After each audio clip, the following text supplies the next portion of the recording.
first one that we're going to open up with comes the way of Pure Xbox. Now, PureXbox.com is a website. They are an Xbox, centric channel. They posted a story the other day by Fraser Gilbert. It was posted on Friday at 2 p.m. And the title of this is Multiple Xbox-Related Showcases Officially Confirmed for Next Month. And it says, get ready for a busy SGF 2025. Of course, that is the Summer Games Fest that is centered around Jeff Keighley. Now, I have a thought and a theory to why this is actually happening, Fuzzy Belvedere in chat. But before I get to that theory, I do want to read a little bit of the story to give, of course, Fraser the credit where credit is due. And he goes on to say in the story, and I am reading verbatim, folks, it's almost that time of the year again. The Xbox Game Showcase 2025 is just around the corner. As a matter of fact, folks, it is exactly 20 days away, just a pinch under 3 weeks away. And he goes on to say, and it's set up to be joined by a barrage of other showcases at the same time, many of which will feature Xbox-related reveals as well. Now, this is something that we had heard, and this will roll what he said in the opening part of the article is what's going to roll us right into my thought and my theory. But I want to continue reading it because, of course, we want to support the article writer. He says this is all part of the Summer Games Fest season, previously known as the E3 season, with pretty much every showcase taking place within just a few days or even a few hours of each other.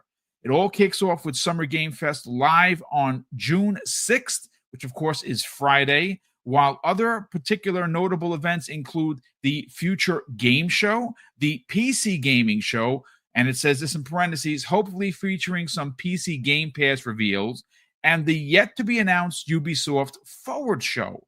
Obviously, the main event for us is the Xbox Showcase, though followed by the Outer Worlds 2 Developer Direct. We're going to provide a more comprehensive look of all of next month's Xbox-related showcase nearer to the time of when they will be announced. But for now, here is what has been confirmed for Summer Game Fest 2025. So I'm going to read you the listed shows, folks, and we're going to get into the thoughts and theories. They have the Access and Ability Summer Showcase, Summer Games Fest Live, which of course is Jeff Keighley's joint, Day of the Devs, Wholesome Direct, Future Game Show, the Xbox Game Showcase, and the PC Gaming Showcase. That is what's happening that weekend in between Friday and Sunday. That is a lot of shows with a couple of more potentially being announced. Remember, there is no Nintendo show, and that's for obvious reasons, Fuzzy Belvedere. Well, 2 days before I fly out, the Nintendo Switch 2 is releasing on June 5th. So, of course, that there's no Nintendo show, obviously. The PlayStation show, it's unlikely you're going to get anything. They are really having a time at PlayStation Nation with everything that's going on with the Jade Raymond story that we covered on Friday, followed by some additional information with the public announcement and acknowledgement of the assets of the art that were stolen. Well, Bungie has taken full responsibility for it. I don't know what that means for the artist. Hopefully that means getting paid. Though this is the fourth time that this has happened, and look, folks, I'm not trying to be a Debbie Downer here, but when you take what happened with Marathon's Alpha, which most people came away unimpressed and unenthused, then you have the fact that this is going to release at a premium price. There was a story that dropped. We're not covering it here today. I think we may cover it tomorrow, where the developers of this game, Marathon, and the developers at Bungie told new management when they made some changes that this game was not ready and that they needed to add to do things, and they put the block hand on them and said, no, we're going to do it this way, and right now it's not in good shape. That game is probably getting delayed.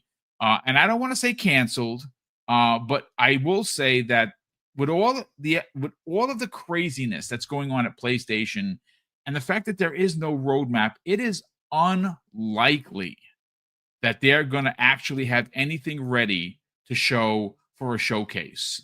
But getting back to what we're talking about, here's my thought and theory. Fuzzy Belvedere in chat. So, Fuzzy, walk with me on this. If there's one thing that we can immediately point out with Xbox Game Studios, it's that they have at least 30 studios that we know of, right? That is at least 30. They could have additional studios that they have acquired and not announced. Obviously, no announcements were made. Maybe we get an announcement or 2 or 3, like we saw back in E3 of 2018, where they announced all of these studios that are now releasing games, this year. I don't know if that's going to happen. Obviously, they're I don't say they're not out of the woods with the FTC. They're pretty much done with it, but I don't think they're going to make any big moves, at least until that is definitely just the paperwork has just been shredded. But they are working with studios that at least I feel need to be added to Xbox Game Studios because of the significant first-party games that they're working on. Crystal Dynamics is obviously working on Fable, and Eidos Montreal is helping with Perfect Dark.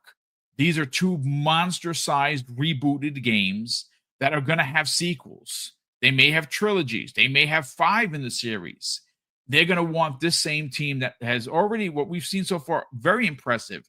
I don't think you want to start off with new devs. New devs mean new ideas that may not work, and you don't want to do that. So I say lock up these 2 studios. But here is my thought and theory to why we go right back and why we're covering this story to open up the today's podcast, and that of course is the story from PureXbox.com. And Fuzzy, I think that after what happened last year, remember when they showed they had they had what I believe to be a 12 out of 10 showcase last year. I know that there's going to be somebody in the audience that's going to try and push back and be like, no, Boom, it was a 6.5 for me. Well, first of all, then you have no eyes, and maybe you need to get your eyes checked because that was a 12 out of 10. Now, the running rumor, for at least I have heard personally, is that this show is going to up the ante. I don't know how that is or how it's even possible, but that is the rumor. So now we're hearing that Xbox first-party games are going to show up at some of these other events. And I would imagine that there's going to be 1, maybe 2 surprises at Summer Games Fest. Now, I know a lot of people in the chat are kind of with me on this. Look, I'm going to be honest with you. I don't think Xbox needs Jeff Keighley. I'm not being rude or disrespectful. I think the way he has positioned himself as being Sony focused, I think that whenever he does have Xbox stuff, it's either done in a way that feels disingenuous or unenthusiastic. So I'm not about that life, and I don't think Xbox should have to go to him. But this is where I kind of feel Xbox could use Jeff Keighley, because all eyes are going to be on Summer Games Fest. There's no doubt about it. It's a widely viewed show. So instead of Jeff using Xbox, I think Xbox should use Jeff. And that's what they might do here. But it might not just start and end with Jeff. It may have 1 or 2 games at each one of these events. And why is that? This is my theory, folks. They have too many freaking games in development, Fuzzy Belvedere. It's crazy how many games they're working on. Yeah. Let's get your thoughts onto this. Well, I like the idea of using Jeff Keighley, just for the fact that with them doing this more multi-plat scenario on some of their upcoming software, like, just like with Doom, just like with, Tony Hawk and stuff like that, I say definitely put those games there because more eyes are going to be on that as far as an overall showcase for games. So having those games that will be available in other places would make most sense. But for the ones that are going to be, whether they're timed exclusives or just at the moment only on Xbox, save those for the June showcase. But there's going to be stuff, like you said, for the accessibility showcase. A lot of developers are now paying attention to a wider variety of gamers that may have other needs as far as being able to either adapt to those games or being able to access those games. And I love the progress that's being made with a lot of the big, AAA developers, as well as Microsoft in-house, as far as the things that they're doing, whether it's from language or visuals or audio stuff. It's always a big step for them to take that and put those in full display for, gamers that may not know that those games are, readily accessible for them. The same thing with the PC or the computer game showcase, which we know they're still trying to chip away at, like the Steam overall, I guess, piece of the pie. I don't think they'll ever do it, but having some of their games show there that will be available on Epic or available on Steam, as well as in, Xbox Game Pass, makes sense. Like a lot of the RTSs are, I wouldn't say targeted towards PC players, but PC players are more, ready or readily, willing to play a RTS more so than console, although they are making ground in the console space. But having a game like that show there definitely makes sense. So that way that's added to a wish list, whether it's on Steam or, they subscribe to PC Game Pass. Looking forward to that one coming out either later this year or next year. Makes sense. But yeah, Keighley being the go-to person for the most part in place of E3, let's say, it definitely makes sense to use them, and then use them again later on in the year for the Game Awards, because I'm pretty sure at least one of Microsoft's first-party studios are going to be nominated for a game in there. But along with that, maybe show off that handheld if they haven't done so, prior to that, or show maybe an inkling of the next generation console, much like they did with the series consoles and stuff. So they can definitely put his his audience to good use by putting some of their titles over there. And I'm not the biggest fan of them, given how the Game Awards seems to work. I don't, it's not that I don't trust the judging aspect, but the voting aspect seems like they play it fast and loose sometimes with categories and such. But when it comes from a marketing standpoint, yeah, by all means, let Xbox put, all of that attention to his shows, whether it's Summer Games Fest or the Game Awards at the end of the year. Put that to full use and get those games out there in front of people. I mean, the key thing, like with the Developer Direct, you had like gems in there, like Clear Obscure Expedition 33. Yes. I'm pretty sure there's a lot more smaller devs things that are going to be day and date in Game Pass that deserve that spotlight. And if it has that tag to it saying it's in Game Pass, well, the Xbox platform, players will definitely either wind up picking it up or playing it through Game Pass, or a bit of both, as much of us do, whether it's an upgrade or just buying it outright, even though it's in the service. I think this is going to be the time where Xbox is pretty much, I mean, in all honesty, they could probably hold their own E3 considering how many studios and projects they have in the works. But, mixing it in a lot of those other showcases, sprinkling in some of the items that may not have fit into that 1.5 to 2 hour showcase between that and the Outer Worlds 2 makes all the sense. Because like Booty said a while ago, they got so many games that they don't know how to, show them to the audience, and they're going to have to figure out, multiple shows throughout the year. So definitely makes sense for them to spread some of those things out. Well, I mean, look, one of the big takeaways from last year is you heard Phil in multiple interviews basically come out and say, Fuzzy, that they had to shorten the show, right? And folks, I'm not kidding you. Go look for it. I mean, I could pull it up easily, but we're doing it live, so I can't right now. They cut down at least 45 minutes of show. How many games could you show in 45 minutes? 10, maybe, right? So maybe some needed more time and they didn't want to show it off. The truth of the matter is this showcase is probably going to be about 90 minutes, give or take, right? Like maybe 100 minutes. Maybe you get an hour an hour and 8, maybe an hour and 10 worth of the Xbox game showcase, followed right into a 20 something, 30 something minute dev direct for the Outer Worlds 2, right? That's probably what it's going to look like. It may be $130, it may be $140 after it's all said and done. But needless to say, they're in such an amazing position where many years ago, and listen, folks, you got to remember that when people used to troll and said Xbox had no games, there was some truth to that, right? And there was some truth to only having the trinity of Halo, Gears, and Forza, right? But this is why this show is going to be crazy, all right? So we still are only in the 5th month of the year, and they have already released more games than Sony has done probably in 3 years, right? Like, let that sink in, folks. More games in the first 5 months of Xbox first party than Sony has done in 3 years. That's not a dig. That's not console warring. That is hashtag facts. Okay? And they have so many games that they're cooking right now that we know about.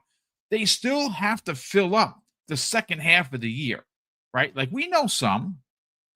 Outer Worlds 2, check.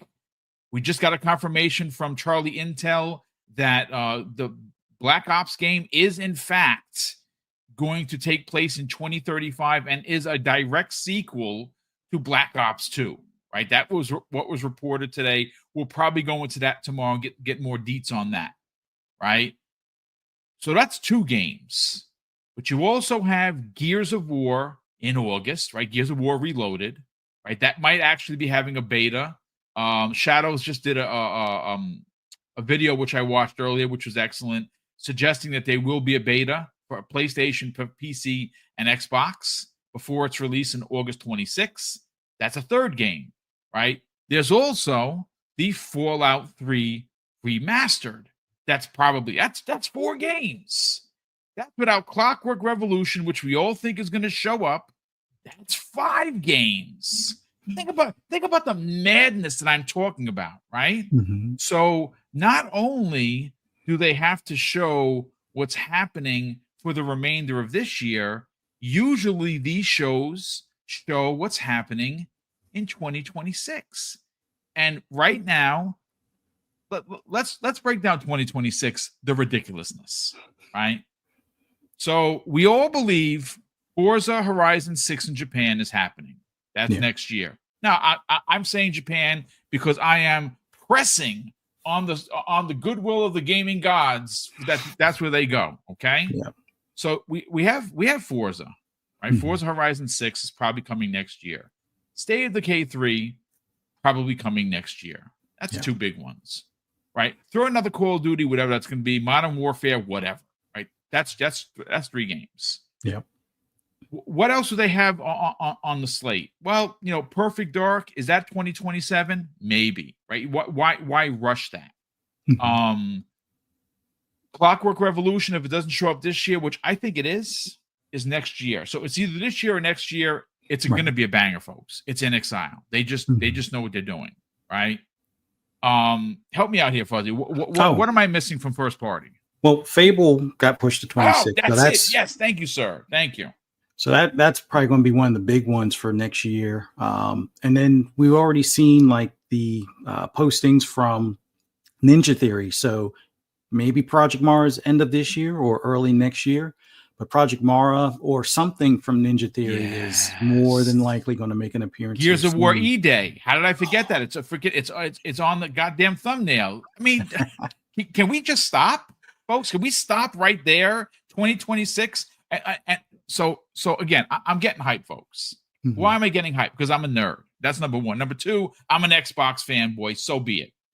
You have all of those games on top of celebrating the 25th anniversary of the platform and the 20th anniversary of Gears of War, right? Those are 2 massive celebrations that are happening. And again, we did originally think there was going to be hardware. I think hardware would have been so perfect to line up with that, but it's not happening. Now, we know the hardware is 27, so be it, fine. But is the handheld locked in, or is that something that could drop next year as well? We don't know. All I know is that they already delivered in the biggest way possible in 2025. Second half is going to be monstrous. It's going to be like the size of a monster, Godzilla sized, right? And we're talking 2026 here, which we expect to show up in a big way.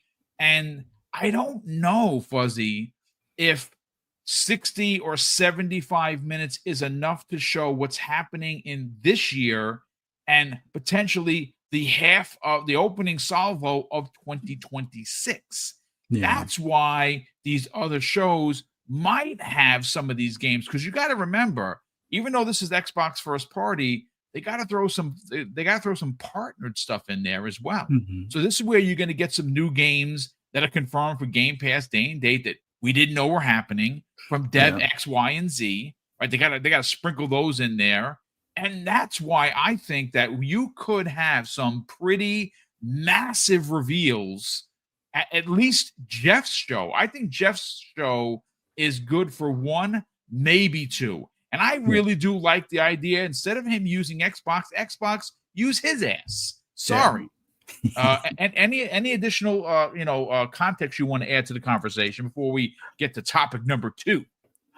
I think the one thing that we've kind of forgotten about is how Xbox does the continuing support for a lot of their titles. Now, I know a lot of people may not be looking forward to like another Sea of Thieves update, but the Sea of Thieves fan base is definitely looking forward to that. But then we also have 2 major DLCs, one being for Indiana Jones, which that's probably the one that's going to be at Keighley's show. And then possibly the Starborn stuff for Starfield. So they have not just new games, not just remasters like we're hearing about, like maybe a Fallout 3 type of deal, but they have a lot of their DLC and expansions and things like that. And Diablo's still going to have expansions.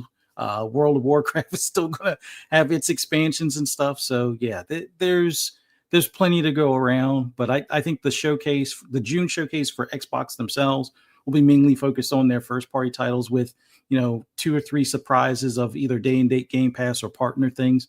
I keep hearing something about Ubisoft where I know they've had their struggles as far as finances or whatever, but I still believe that there's something Splinter Cell related, and maybe it makes its appearance on Xbox's stage, or maybe we get to see a sneak peek of what Division 3 might bring to the table. I think it's a little early for that, but that's where all the Division games has made its appearances on Microsoft stage. So we'll see.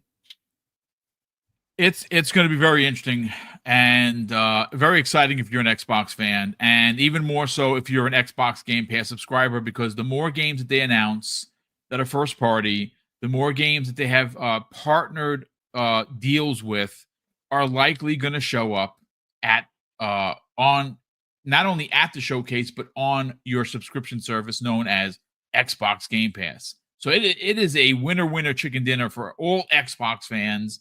And I think there's going to be a lot to celebrate in a couple of weeks.